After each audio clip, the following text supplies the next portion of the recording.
One of the things people love about you is you speak your mind and you don't use a politician's filter. However, that is not without its downsides, in particular when it comes to women. And Celebrity Apprentice was not true. And Mark Burnett has tapes of him calling people every racist word in the world, telling women to get down on their knees.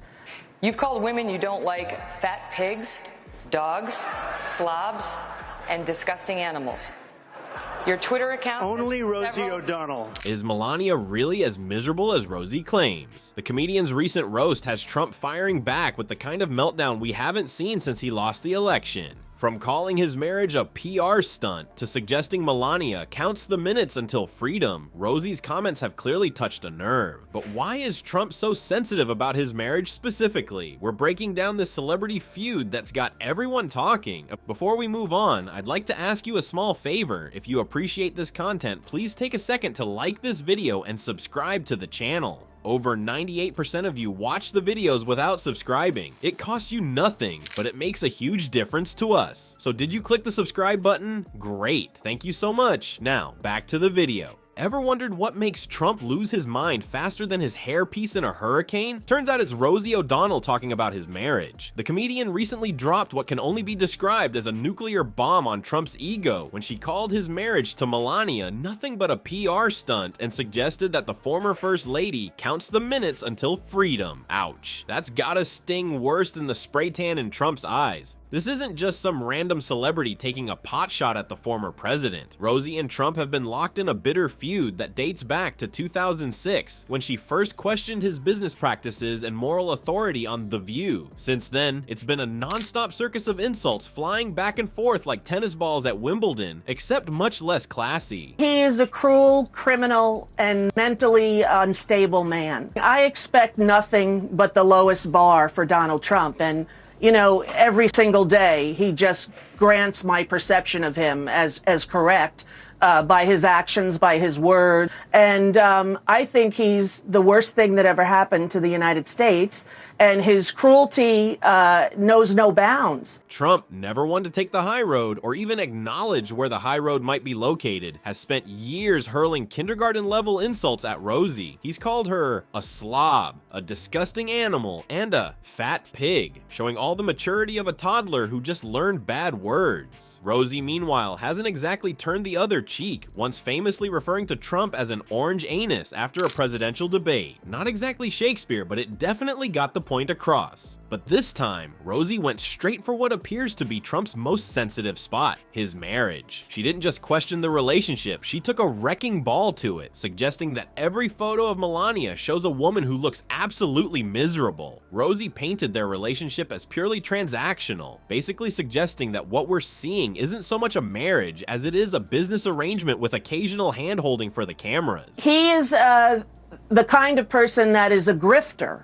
and he is an evangelical preacher to people who believe that Celebrity Apprentice was true. And humiliated and embarrassed, he has no control, and he goes apeshit. Can I say that? Yeah, you just did. Mark Burnett owns the cache of all of Trump's sickness, and he refuses to release it. How did our thin-skinned former president respond to this marriage mockery? The same way he responds to everything, with an unhinged meltdown that only proved Rosie's point. Trump immediately took to Truth Social with all-caps rants calling her a loser and a disaster. Nothing says, my marriage is totally fine and I'm not insecure about it at all, like screaming into the void of your own social media platform at 3 a.m. Psychologists could have a field day analyzing why marriage comments trigger Trump so dramatically. The man has built his entire persona around being a winner in every aspect of life, business, politics, and yes, his personal relationships. With 2 failed marriages already in his history books, any suggestion that marriage number 3 might be less than perfect hits Trump right in his carefully constructed image. It's like pointing out that the emperor not only has no clothes, but might also be sleeping on the White House couch. Donald Trump represented something that was very important to Barbara, okay? Titan that she was, and her legacy should be long and strong. He had social standing in New York City. A new book says Rosie felt so betrayed by Walters that it prompted her to quit the show just a few months later. Trump got published in the Post. Walters he says, called Rosie a pig and said that she was going to get her fired. Now, Barbara Walters said that never happened. He called her a liar. What's particularly fascinating is how Trump simply cannot let these comments slide. For someone who wants to project strength, his inability to ignore Rosie's jabs reveals just how fragile his ego truly is. It's like watching someone claim they're fireproof while simultaneously screaming because they touched a warm stove. As Trump was having his meltdown, social media was having a field day. Hashtags like "I'm Rosie goes nuclear" and "Trump meltdown" started trending faster than toilet paper during a pandemic. Users shared memes of Trump's red face getting progressively redder with each Truth Social post, and creative edits of Melania appearing to run away from various White House events. The late-night comedy circuit pounced on the feud like a cat on a laser pointer. Jimmy Kimmel and Stephen Colbert turned Trump's tantrum into comedy gold, with monologues that had their audiences howling. One host suggested that Trump's caps lock key was the most overworked button in America, second only to the one summoning Diet Cokes to the Oval Office. And I've known Hillary for a long time. This is the first time ever, that Hillary is sitting down and speaking to major corporate leaders and not getting paid for it.